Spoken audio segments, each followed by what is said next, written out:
Good morning, everyone, and welcome. I call this meeting of the NCUA Board to order. In addition to those joining us in the boardroom, I note for the record that today's meeting is open to the public through a live webcast. The first item of business today is the Share Insurance Fund Quarterly Board Briefing.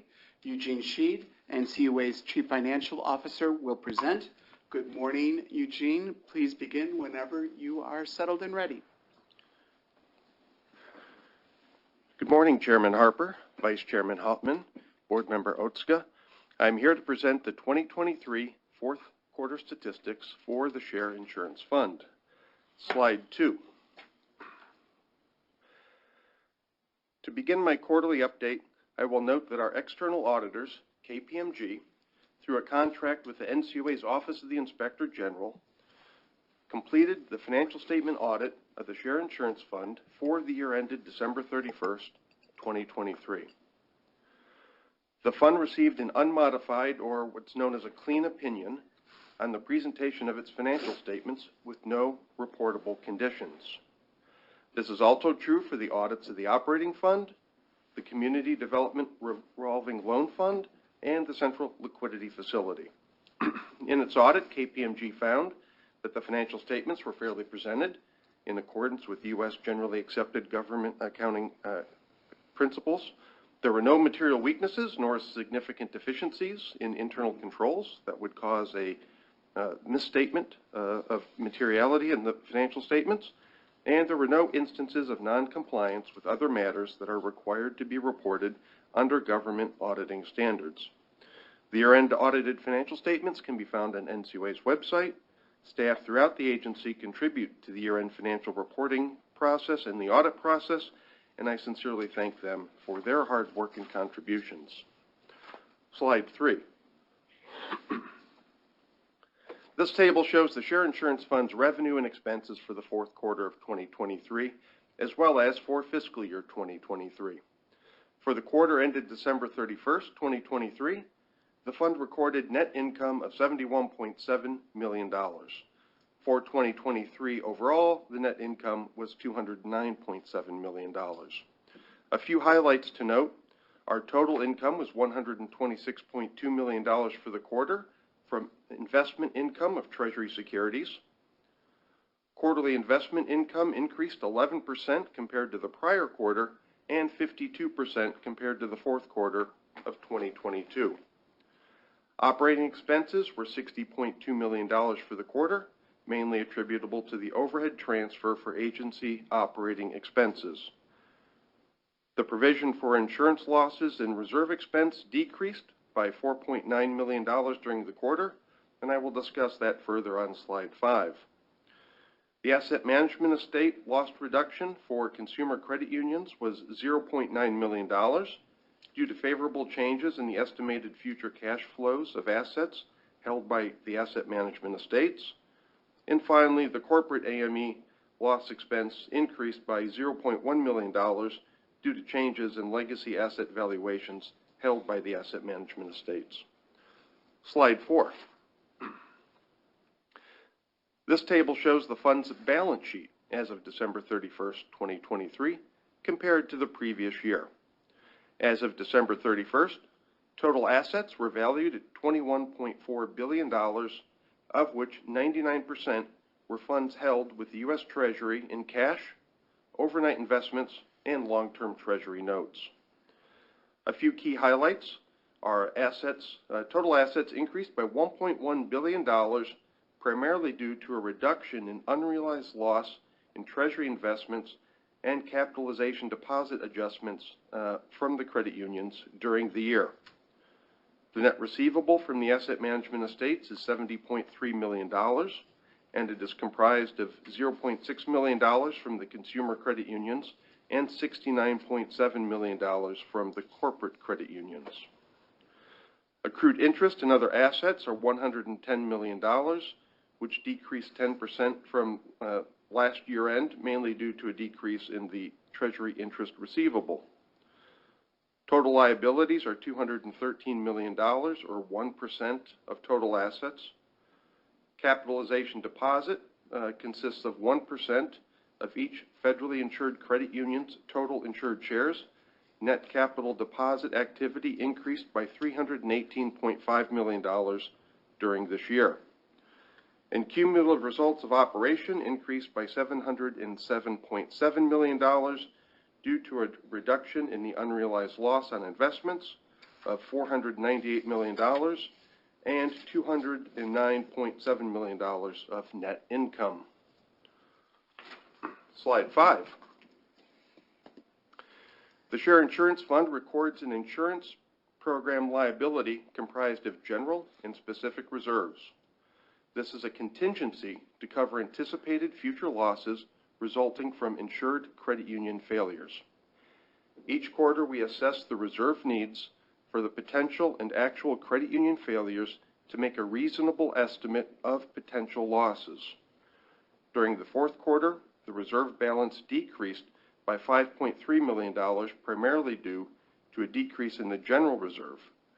The reserve balance totaled $209 million, is comprised of $6.9 million for specific reserves and $202.1 million for general reserves at the end of the quarter. Slide 6. Through the fourth quarter of 2023, 3 credit unions failed to incur a loss to the fund. This is unchanged from the prior quarter. For the year, there was 1 involuntary liquidation without a purchase and assumption agreement and 2 assisted mergers. The total cost of failures was $1.41 million. Fraud was not identified as a contributing factor to these 3 failures. Slide 7. As of December 31st, 2023, the Share Insurance Fund had over $22 billion at par value invested in Treasury securities with maturities out to 2023. The weighted average life of securities held in the fund is 2.3 years. The weighted average yield of securities held in the fund increased 20 basis points from the last quarter to 2.33%. During the fourth quarter of 2023, 7 Treasury notes matured, totaling $700 million. These securities had yields ranging from 0.15% to 2.24%. These maturities were all placed into the overnights. As of last night, the portfolio balance invested in the overnights was $5.2 billion at a rate of 538 basis points, and last night earned approximately $774,000. Today, the portfolio has $650 million maturing. 1/2 of this will be placed into the overnights, which will bring the overall overnight holdings to about $5.5 billion. The other half of today's maturities will be invested in the portfolio's ladder. Resuming purchases in the ladder helps to ensure long-term earning stability of the fund. Slide 8. Turning to the equity ratio is updated on a semi-annual basis. As of December 31st, 2023, the equity ratio was 1.30%, which is an increase of 3 basis points from June 2023 and the same level as at the end of 2022. The blue line across the chart represents the normal operating level. I will discuss this further on slides 10 and 11. The year-end equity ratio was 3 basis points higher than the projection made this summer. The reason for the increase over the projection consists of, first, a lower realized loss on insured shares, lower realized growth in insured shares, and higher portfolio income.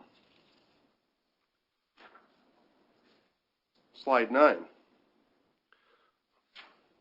Slide 9 shows the fourth quarter Share Insurance Fund equity ratio calculation based on December 2023 audited financial statements and the December call report data. From June to December, the equity ratio increased by 3 basis points.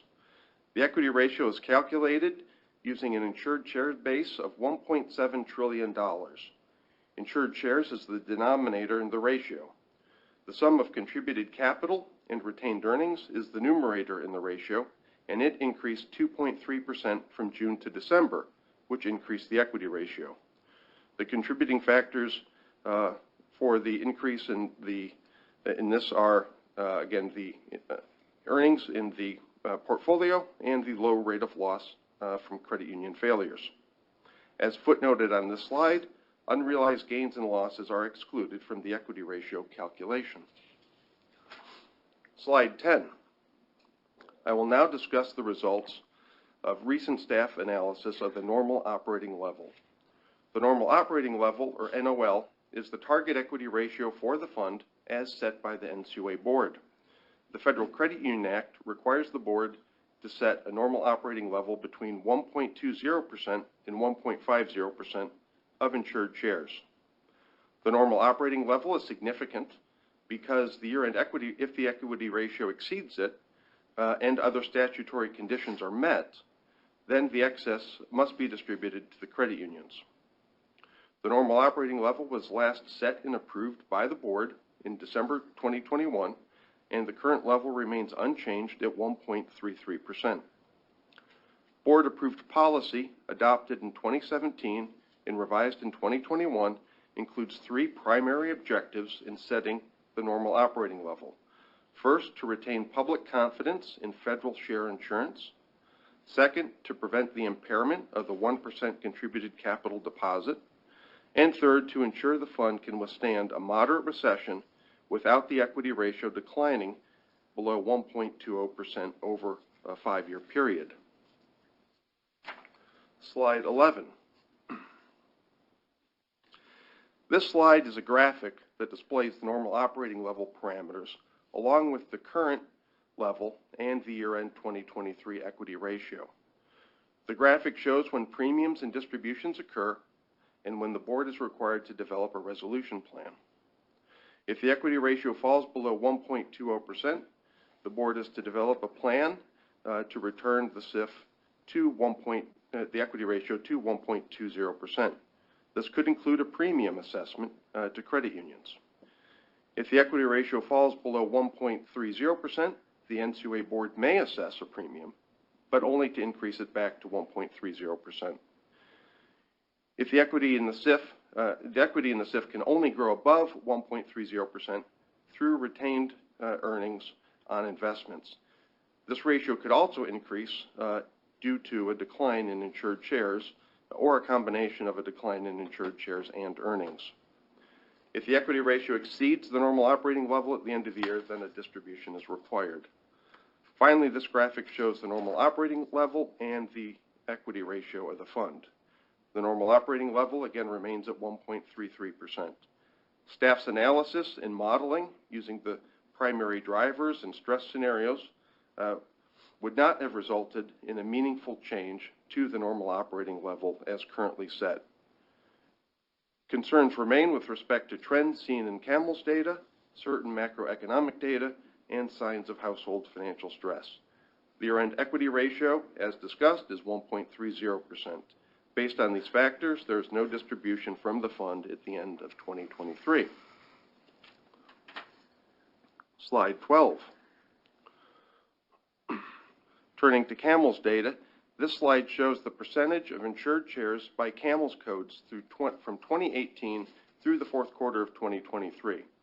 In the graph, the dark blue represents CAMELS coded 4 and 5, the gray represents CAMELS code 3, and the light blue is CAMELS codes 1 and 2 of insured shares. Note this graphic is not the scale.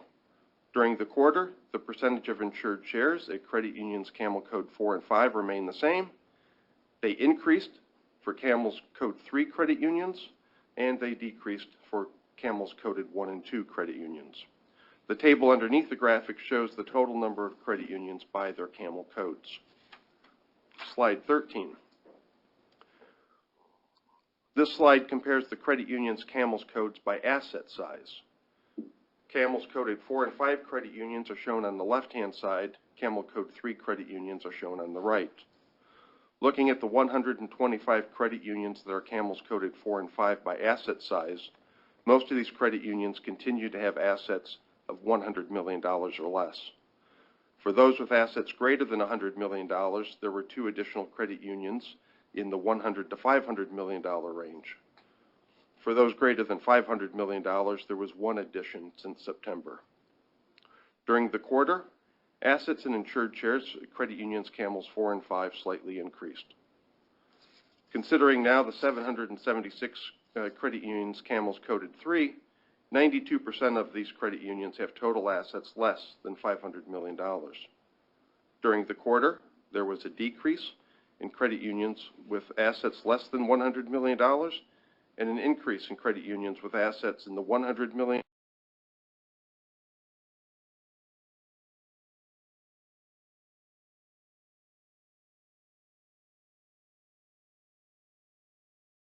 Three credit unions. Slide 14. This concludes my presentation, and I will be happy to answer your questions. Thank you. Thank you to both of you. I want to acknowledge the good work of the Office of the Inspector General and NCUA's independent auditor.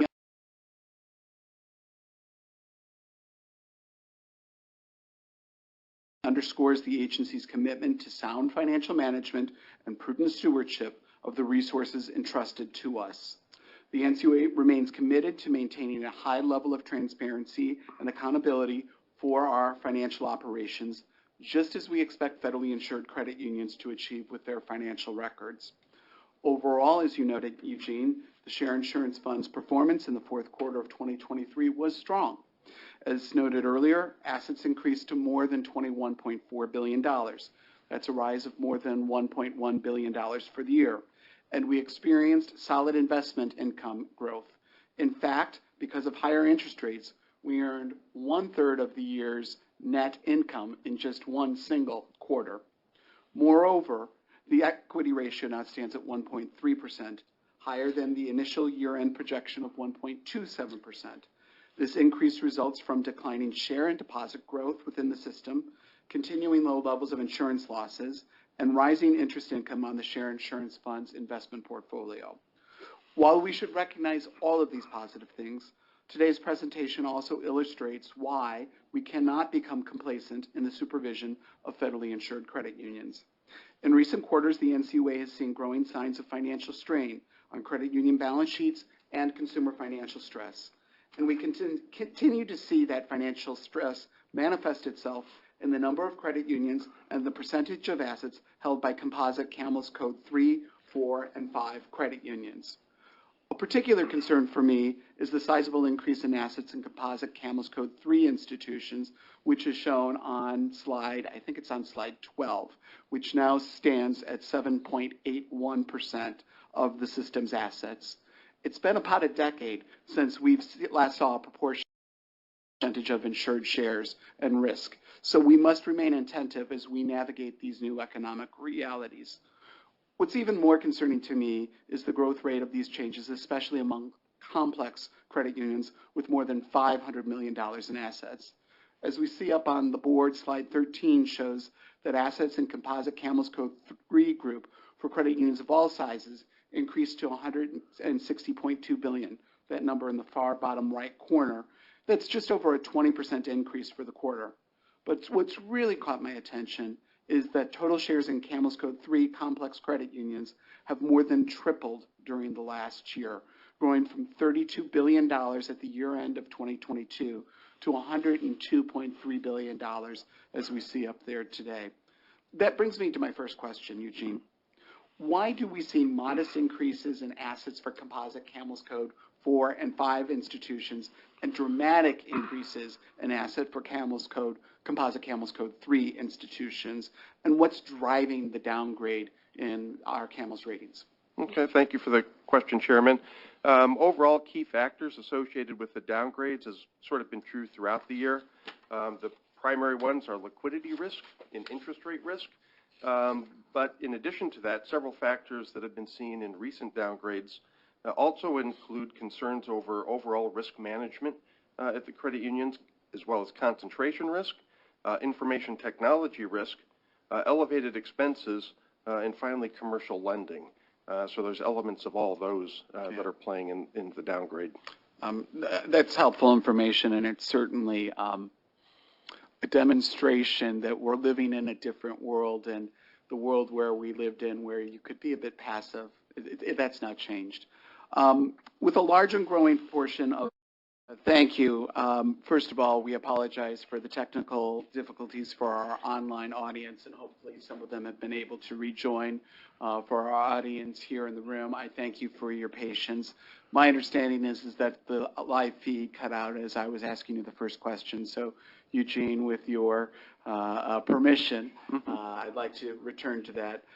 Eugene, would you explain how these actions to create the ladder of taking some of our short-term, taking our maturities as they mature, putting half into overnights and half into long-term, will simultaneously ensure that the Share Insurance Fund has enough liquidity to see us through any potential downturn in the near term and secure its continued strength and stability over the long term. Okay. Throughout 2023, we focused on making sure that the portfolio had sufficient liquidity should we face any immediate liquidity needs. We have increased the overnights to what will now be $5.5 billion after today's reinvestments. However, it is the portfolio's ladder that ensures the stability over the long run in terms of earnings. Having achieved what we now believe is a prudent level in the overnights, we are resuming investments in the ladder so that the fund has a steady source of liquidity or income, rather, on a long-term basis. We continue to monitor this on a quarter-by-quarter basis. So, Eugene, I want to dig a little deeper in there because under the ladder, the interest rates are great on overnights right now. But they're not so great. So we could be earning more if we invested everything in overnights. Talk to me why over the long term that would be penny wise but pound foolish. Sure. So on a short-term basis, like over the next couple of weeks, we would earn more if we put everything into the overnights because the yield curve is currently inverted. However, the longer-term rates are also at high levels relative to what we've seen in recent years. And for the long term, we want to make sure that we're locked into a higher overall portfolio yield so that when interest rates come down, then which they are forecast to do at some point, will continue to have a good source of income. When there are economic difficulties and the system faces increased stress and the economy is facing increased stress, that tends to be associated then with times of lower interest rates. But by having funds in the ladder at the longer term at relatively higher rates, that provides a steady source of income for the fund. Thank you for that more detailed explanation. I do have one quick follow-up here, and that is $5.5 billion in overnights. Have we ever seen that much liquidity in the Share Insurance Fund? So in terms of the overnights specifically, looking back, I believe this is the largest level that we've ever had. But I'd also add that if you kind of think about it in a more holistic perspective and look at liquidity from sort of the broader look of the entire portfolio, then we have had historic instances when we could have sold investments at a gain if there was a need to do so. Sure. And so we've had some greater liquidity options in the past, but just not specifically in the overnights. That's a really good point, Eugene. It's vital that the NCUA board balance the Share Insurance Fund's long and short-term needs. And while the Share Insurance Fund has not experienced an increase in actual losses compared to projected losses, we must remain cautious given the current economic uncertainty and growing number of assets in Composite Camels Code 3, 4, and 5 institutions. Therefore, I believe it's prudent for now to keep the Share Insurance Fund's normal operating level at 1.33% and to eventually reevaluate the methodology for calculating that metric to account for other factors beyond just credit risk. After all, protecting the Share Insurance Fund against losses is job number one of the NCUA board. As such, the board will continue to closely monitor the credit union and Share Insurance Fund performance and engaging in a public discussion to review the methodology for setting the normal operating level is a prudent and transparent thing to undertake. Before closing, I cannot emphasize enough the importance of liquidity planning for financial institutions of all sizes, especially following the Federal Reserve Board's decision to close the Bank Term Funding Program as scheduled on March 11. This program helped to stabilize the banking and financial system after the collapse last year of Silicon Valley, Signature, and First Republic banks. With the sunset of this temporary program, credit unions will need to ensure that they have ready sources of liquidity available should they need it. In fact, access to the NCUA's central liquidity facility and the Federal Reserve's discount window should be part of participating credit unions' broader liquidity risk management plans for a variety of contingencies and not just during emergencies. Also, credit unions should not be concerned about using the central liquidity facility for fear of negative consequences as part of the examination. As a reminder, the more members and capital stock that the central liquidity facility has, the better it can serve the liquidity needs of credit unions. In fact, when the credit union system navigated treacherous waters about 15 years ago during the wake of the corporate credit union crisis, it was the central liquidity facility that helped to maintain the strength of the share insurance fund. Given the importance of such liquidity, the NCUA board has unanimously and repeatedly called on Congress to allow corporate credit unions to purchase capital stock in the central liquidity facility to help smaller credit unions access liquidity. We will continue to engage with Congress on this legislative priority and consider, going forward, other actions to ensure sufficient liquidity at individual credit unions and within the credit union system. With that, I conclude my remarks, and I now recognize the Vice Chairman Hall. Thank you, Mr. Chairman. Thank you, Eugene, and the staff for your work on this. Congratulations on another clean year-end audit. I'm aware there are multiple government agencies that did not get that clean audit, so kudos to you. Chairman mentioned it is an unmodified clean audit. Can you tell me for a second what is unmodified versus modified clean audit? What does that mean? We got an unmodified clean audit. Sure. So unmodified means that the auditors didn't find any instances where we had material issues with what we reported. And so there were no reportable conditions. There were no identified material weaknesses, sort of no caveats in their opinion. By so saying that it's unmodified, it used to be called unqualified. But there were essentially no significant issues that were found, and so the statements are reliable and presented without material, low risk or no risk of material misstatement. So that's why we call it clean. Is there such a thing as a modified clean audit? No, if you had a modification, you would just have a modified audit opinion, and then the third level is they just don't express any opinion at all because you've got more of a mess on your hands. Understood. Okay. Unmodified means you didn't have to make any corrections. You didn't have to change it. Okay. Gotcha. And while the Fed appears to be done hiking rates, and in fact, right now, as of today, the market estimates 100 basis points of cuts by Christmas this year, credit unions are still dealing with balance sheet damage due to the last couple years of rate hikes. I do want to stress that credit unions have performed well and remain resilient. All of last year, there were only 3 credit union failures, and that only cost us $1.4 million in insurance fund losses. One of the reasons our equity ratio is in good shape. But we're all aware that the insurance business by nature is about unpredictable events. Share insurance, like any insurance, is for chaotic times that often follow years of calm. We have some other good news. The share insurance fund performed well last year, net income. $210 million, almost doubled what we got in income in 2022. That's one of the best deltas NCUA has ever seen, best operating results. So in addition to having not any significant losses and stronger income, there was also little growth in insured shares, about $300 million. That's a very small growth compared to recent years. Now, growth in general is good, but as a mathematical factor, when the denominator does not move much, it is easier to raise the ratio with some income, right? And so those 3 factors, very few losses, strong income, and not much growth, is basically why we've risen from 1.27 to 1.3, and that also 1.3 was above our projected 1.27, right? And finally, overnight rates, as we said, are projected to remain above 5% for the first half of 2024. And as of the end of the year, you have about half in overnights. The current environment, NCUA plans to keep a big share of the fund in overnights. A couple other questions. If you had to pick one driver for the increase in Camel 3s and the associated more assets insured that are in Camel 3s, is there a big one? So indulge me and allow me 2, okay. Which would be interest rate risk and liquidity risk would be the 2 biggest Those drivers. are 2 sides of the same coin, kind of. Yes. Okay. And we have fewer Camel 1 and 2. How many of them disappeared because they're now merged? So throughout 2023 in total, there were 107 credit unions, Camels coded 1 and 2, that merged during the year. And one question I had from the data you guys give, and the Camel 1 and 2s, they either fall down, they are liquidated and gone, or they merge.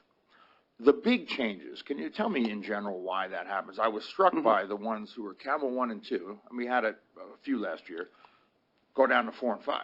Yep. And there's a few the other way around. This is the straight A student who all of a sudden starts getting D's and F's, or the other way around. Right. Big change from one exam to the next. What makes those huge deltas, up or down? Sure. So those are relatively small in number compared to the more common movements between 1 and 2 and 3, or from 4 and 5 up to 3. But when looking at the kind of the handful for the 4s and 5s that were down, the 1s and 2s that were downgraded to 4s and 5s, one of the key sort of themes to come from that was significant operational concerns due to the failure of management in the board. So it's not just one problem, but there's often multiple problems that led to that. Some other issues were related around data, record keeping, internal controls, earnings, poor asset quality.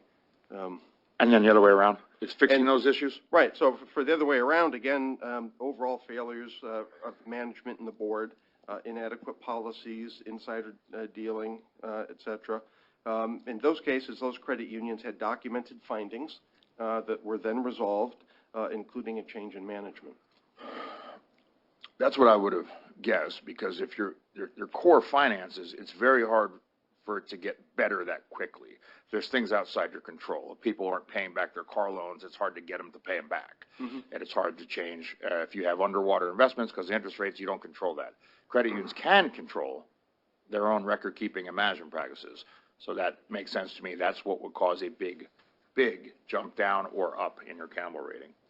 And last thing, just because some people have asked us, in 2021, we lowered the NOL upper cap from 1.39 to 1.33. As we sit here, are you aware of any changes in the mix to change the NOL? So I'm not aware of any changes currently regarding the NOL, and it's being set at 1.33% at this time. But NCUA staff does assess the NOL usually on an annual basis. As we work through 2024, staff from multiple offices will meet to discuss both the methodology as well as the application of the methodology and the modeling that supports the estimates and the analytics behind recommendations on the normal operating level. And then we usually engage with the board later in the year to discuss those analytic results and any recommendations. Understood. It is obviously somewhat arbitrary. There isn't a perfect number. I voted to reduce it from 139 to 133. I don't pretend that, I would have voted differently if it was 1.34. I have a feeling in my entire term here may pass. Difference is if we're at 1.34, 5, 6, 7, 8, and at least since I've been here, we're not. It'll be a good problem to have if we're above 1.33, and we have to discuss that. Back to Chairman Harper. Thank you so much, Vice Chairman Hauptman. Board Member Otska. Thank you. Thank you, Eugene, and thank you to your staff for all of your work. So both the chair and vice chair have highlighted some of these things, but bear with me. So first and foremost, the NCUA's job is to ensure deposits to credit unions, and the agency can't fulfill its mission of protecting our system of cooperative credit without an adequately funded share insurance fund. So it's a core part of our mission. Thank you, everyone, for your patience. We continue to have technical difficulties to get today, and I'm sure that OCIO and the board secretary will work through those so that we have minimal disruptions in the future. My understanding is that we went out. We want to preserve at least a recording of today's proceedings, and that we went out as Board Member Otska finished her statement. So she's going to start on her question. First question. Thank you, Chair. So, Eugene, do we expect the share insurance fund to reach 1.33% through retained earnings? So I would not anticipate an overall increase as high as 1.33%, at least when considering the historic long-term trajectory of the equity ratio. Insured shares have generally outpaced retained earnings. This was dramatically true during COVID. when there was this very sudden and strong increase in insured shares and a corresponding sharp decrease in the equity ratio. But even if you look over the past decade, this has been a fairly consistent trend. Now, it's true we didn't see it in 2023, which ended at the same level as 2022, which was good.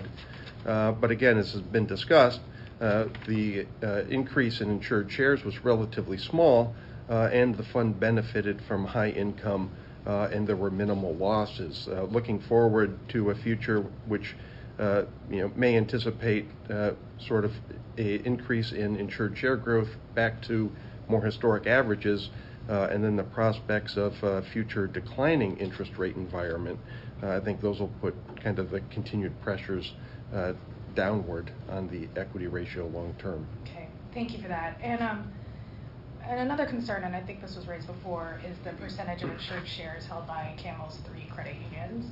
The percentage of shares held by CAMEL's 3 credit unions has more than tripled in the last 2 years, doubled in the last year, and the increase has largely come from a decline in CAMEL's ratings for credit unions of over $500 million. So, in the third quarter of 2023, for example, small credit unions under $100 million were the only category of credit unions that saw CAMEL's ratings increase across the board. Mm-hmm. But the rising percentage of CAMEL 3 credit unions, combined with a $5 million reduction in the fund's reserve for future losses, that is a little unusual. Do the reserves historically decrease as the number of CAMEL's 3 credit unions increase? So no, they don't. So this quarter was a bit of an anomaly. CAMEL's data factors into the general reserve model, but so do other factors. The general loss reserve model takes into account both the credit union related data, so call reports, CAMELs, loss data, branch data, but also macroeconomic factors including inflation, the Treasury note interest rates, as well as performance in housing. So all those factors together kind of had it work in a somewhat anomalous direction during the previous quarter. Okay, got it. So just in other words, historically or typically, when you see a large increase in CAMEL's 3, the number of assets that are CAMEL's 3, you would see an increase in the reserves. Yes, they're generally correlated that way. Okay, thank you. So I understand we had a few credit unions failures this year and that the necessary reserves decreased in part due to greater economic stability forecasted in the economy, but I think the increase in the CAMEL's Code 3 credit unions is concerning, and so we want to make sure that we appropriately balance the fund, and it's something I'll focus on as the year progresses. I think this is one of those moments where it's good to think about the what-ifs and be prepared. There are definitely some positive factors to be encouraged about, but there's some worrying signs as well. And an adequate share insurance fund today means that in the future, credit unions will not have to pay into the fund during a potential crisis at the exact moment when those spare funds are going to be the hardest to come by. Again, this goes back to my point earlier of we want to make sure that credit unions can support their members in the economy in good times and bad. And so, it's something I'll continue to focus on. Thank you. Appreciate it. No further questions. Thank you. I appreciate the reference to the what ifs. One of the biggest jobs of being a board member is to worry. And that's an unfortunate side of the job, but it's probably the most important side of the job, what we do. Thank you, Eugene. That concludes our discussion of the Share Insurance Fund quarterly report board briefing. The second and last item on our agenda today is the final interpretive ruling and policy statement 13-1, Minority Depository Institution Preservation Program. Pamela Williams, Program Manager, Credit Union Development, Office of Credit Union Resources and Expansion, will present the item. Martha Ninachuk, Director, Office of Credit Union Resources and Expansion, will also be available for any questions that we might have. Good morning, Pam. It's always a pleasure to have you at the board table. Please begin. Thank you. Good morning, Chairman Harper, Vice Chairman Hoffman, and Board Member Otska. The Office of Credit Union Resources and Expansion, known as CURE, is asking the NCUA Board to approve for publication in the Federal Register the final interpretive ruling and policy statement 13-1, Minority Depository Institution Preservation Program, or MDI preservation program. At its June 22, 2023 open board meeting, the board approved proposed changes to IRPS 13.1, which was then published in the Federal Register for a 60-day comment period. The board also invited comment on all aspects of the IRPS, including suggestions for other information or resources the agency could provide to assist credit unions that are minority depository institutions. 5 comments were received in response to the proposed changes. All commenters were supportive of minority depository institutions and the NCUA's MDI preservation program. After considering the comments, this final interpretive ruling, 13.1, adopts the revisions substantially as proposed. Grammatical and stylistic changes and 1 correction were made to the final IRPS. The correction was that the proposed IRPS mischaracterized the agency's practice of stating that technical assistance is offered annually to each minority depository institution credit union. In this context, technical assistance refers to guidance or training, not funding. That sentence is deleted in the final version. However, technical assistance remains an available resource for minority depository institution credit unions. The final IRPS 13.1 reflects changes to the agency's structure and program features since the last update in 2015, including transfer of administration of the MDI preservation program to the Office of Credit Union Resources and Expansion, and clarifies the NCUA's policy on MDI preservation. It also reorganizes and streamlines the policy to improve readability. For a summary, the primary changes in this IRPS simplifies the meaning of community services as designated in its charter in reference to one of the requirements for an MDI credit union to mean a credit union's field of membership, clarifies the simplified process for a small credit union to determine whether it qualifies as an MDI, and explains that small entity means a small credit union as defined by the NCUA. Specifies that Asian American includes Native Hawaiian and other Pacific Islander, and that Native American includes American Indian and Alaska Natives.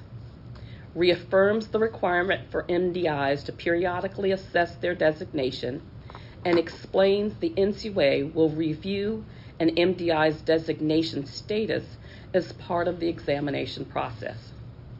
References agency guidance to examiners regarding the supervision of minority depository institutions and how examination staff continue to play a significant role in supporting and guiding MDIs under their supervision. Incorporates recent program initiatives such as the support program for MDIs and provides examples of such support an MDI may receive. Adds new sections such as those on engagement with MDIs, technical assistance, examination of MDIs, community development revolving loan fund grants and loans, training and education, the agency's annual reporting to Congress, and the availability of the list of MDIs from the NCUA website.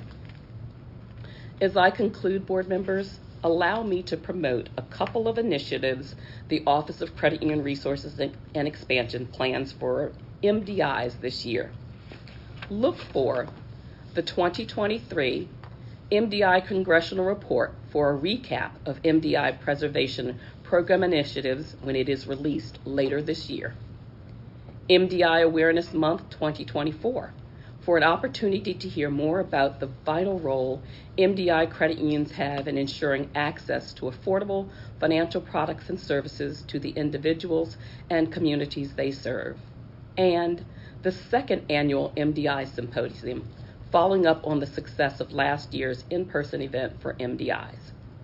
In conclusion, CURE recommends approval of the amendments to this IRPS 13.1 to better reflect the current MDI preservation program and the agency's efforts to support these valuable financial institutions. We thank the staff in the Office of General Counsel and CURE who assisted in finalizing the policy statement, and thank you for this opportunity to present the final changes. I yield the microphone to you, Chairman Harper.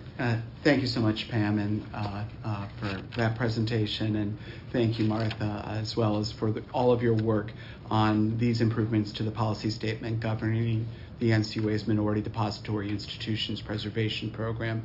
My appreciation also extends to everybody in the Office of Credit Union Resources and Expansion, as well as the Office of General Counsel for their efforts in completing these revisions.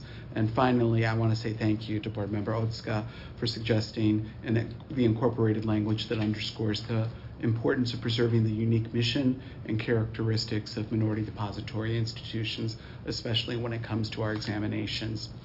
Nearly 90 years ago, Congress created the federal credit union system to meet the credit and savings needs of members, especially those of modest means.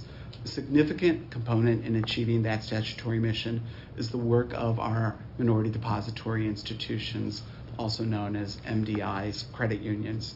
I know that we have undertaken a number of important initiatives in last year, including last year's symposium. I know that we're working on new ideas for how we might be able to further support these credit unions, but it's important that we move ahead with this policy statement today to lock down what we're already doing and make some improvements along the way. Supporting and preserving MDI credit unions is a fundamental responsibility of the NCUA. It's required not just under the system's statutory mission, but it's also required by the specific requirements of the Dodd-Frank Act related to MDI institutions.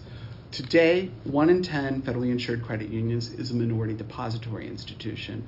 And by the way, if you look across all financial institutions, there are 3 to 4 times the number of credit unions that are MDIs than there are that are banks and thrifts. Together, these MDI credit unions provide under-resourced communities across the country with access to safe, fair, and affordable products, financial products and services. And this access gives consumers greater opportunities to build secure financial futures for themselves, their families, and their communities. And when smaller communities are stronger and more resilient, so is our financial system, so is our economy, and so is our entire country. Recently, I have been struck by the performance of our MDI institutions. And in fact, when you look across the last several quarters, MDIs average about $133, $135 million in size.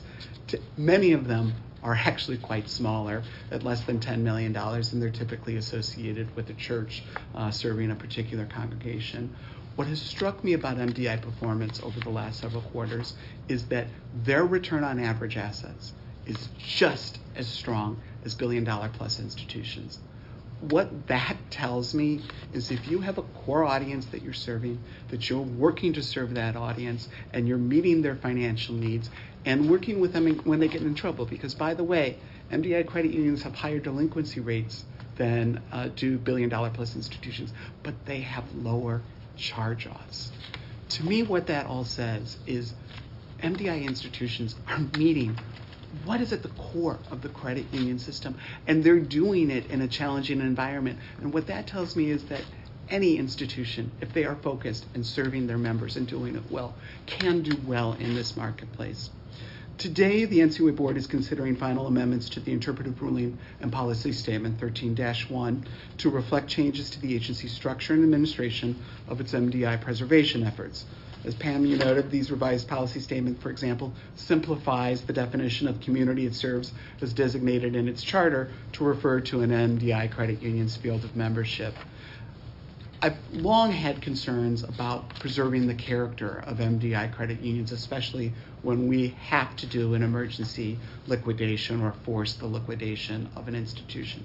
And what I love about this MDI policy statement is that we are finally putting in place the policy that the FDIC has used to give when we unfortunately have to go in and close a credit union. We are giving other MDI credit unions advance notice. They're going to get an additional 2 weeks to prepare. They can get technical support for preparing, and we're going to have a greater likelihood of preserving the nature of the MDI institution. And that's so very important to do overall.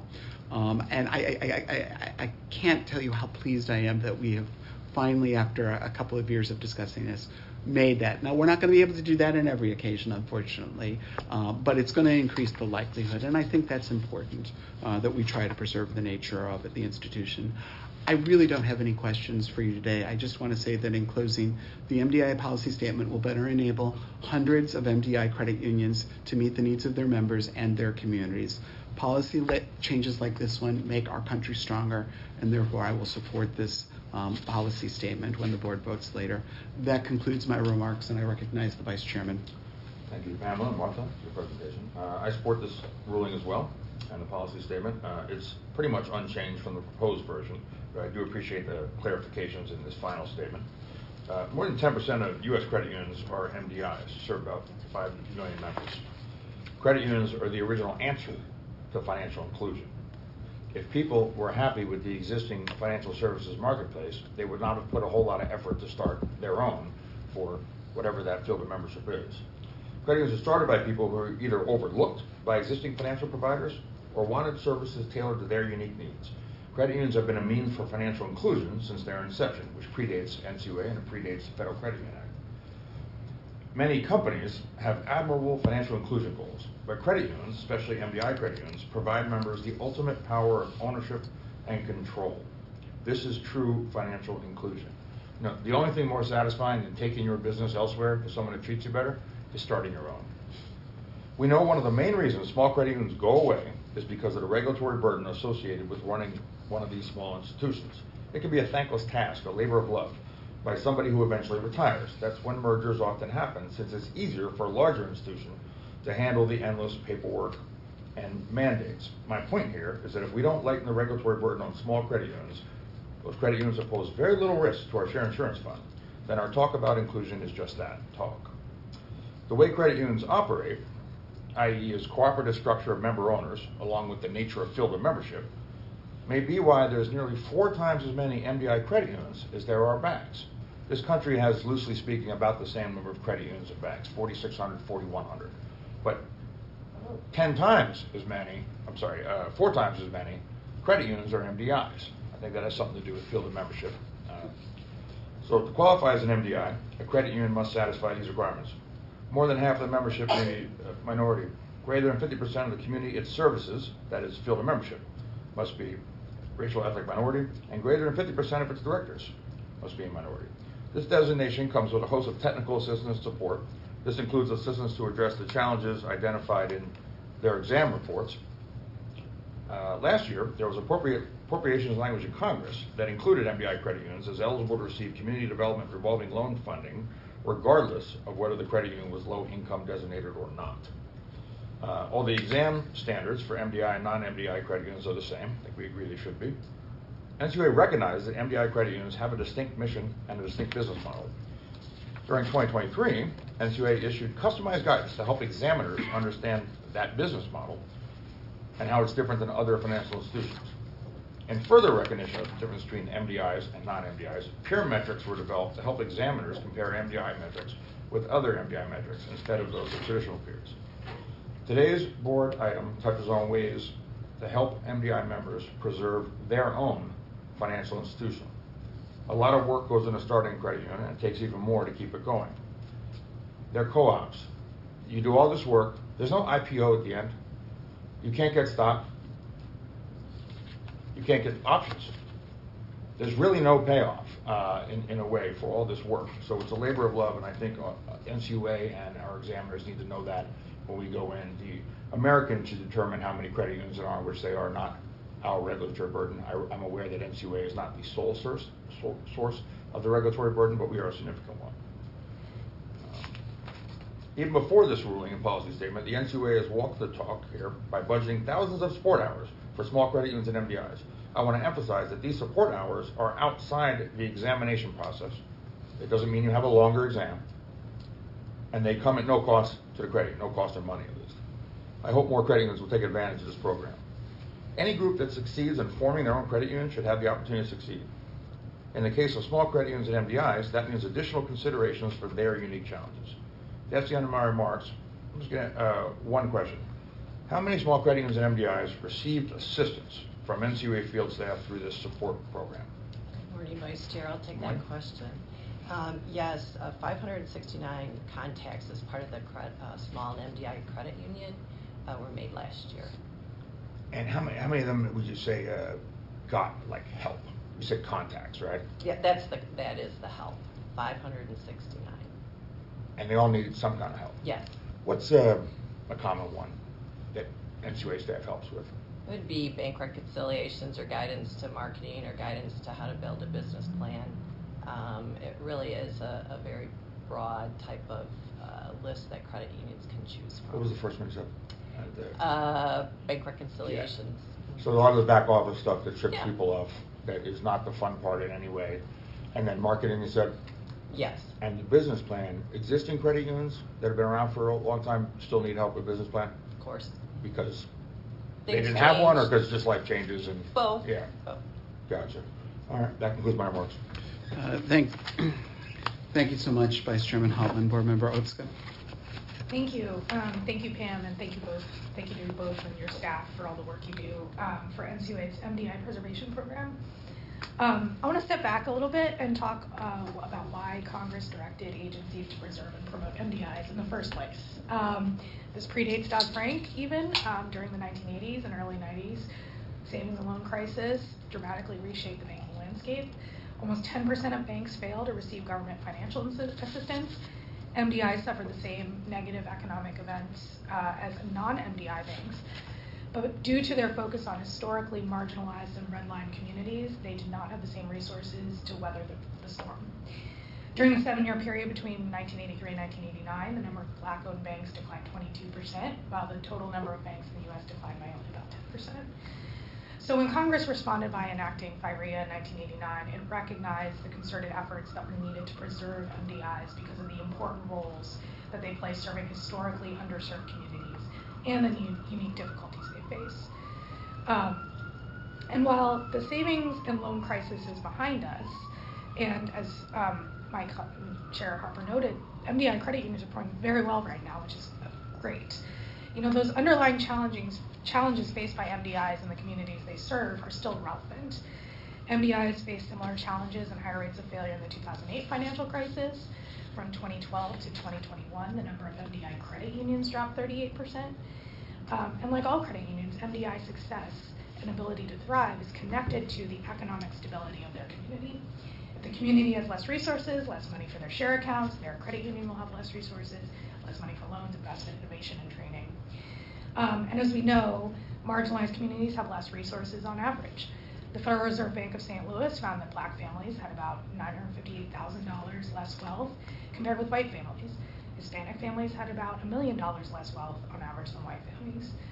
Racial and ethnic wealth gaps have changed very little over the past few decades.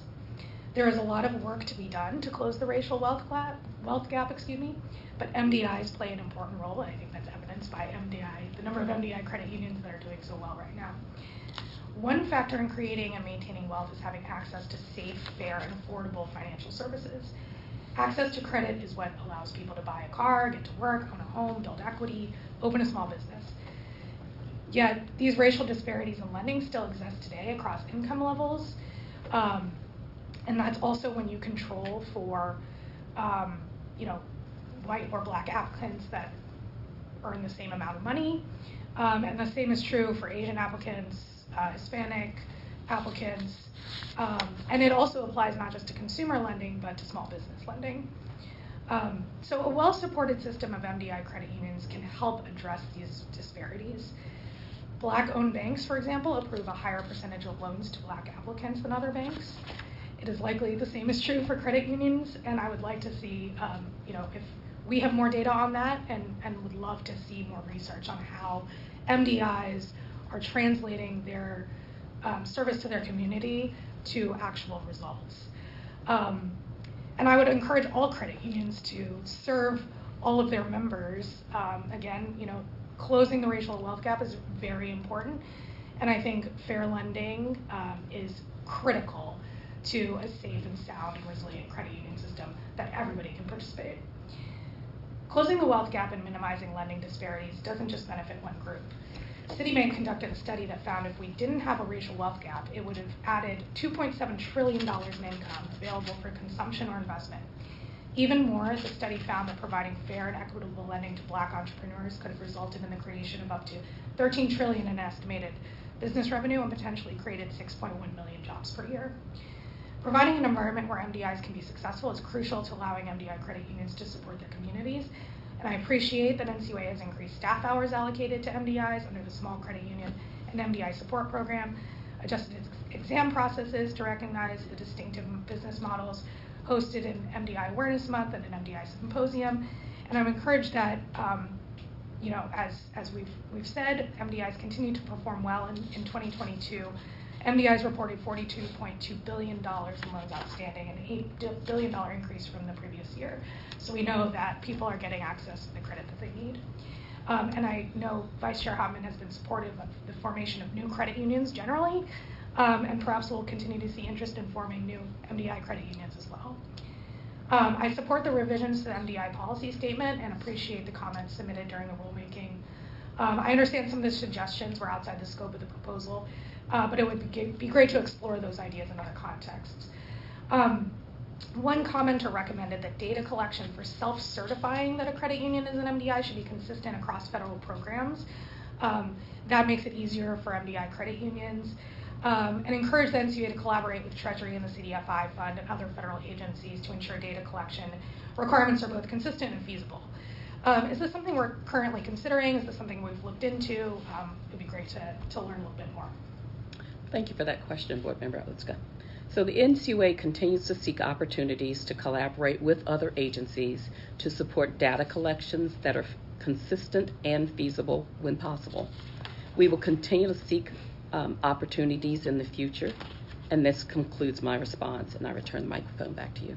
Okay, thank you. I'd really like to try to focus on that and continue not just to talk with other agencies, but to try to find some solutions, because I do think that consistency is important, and especially when credit unions, MDI credit unions, other credit unions are participating in multiple programs across agencies, it makes it easier for them to be able to serve their members.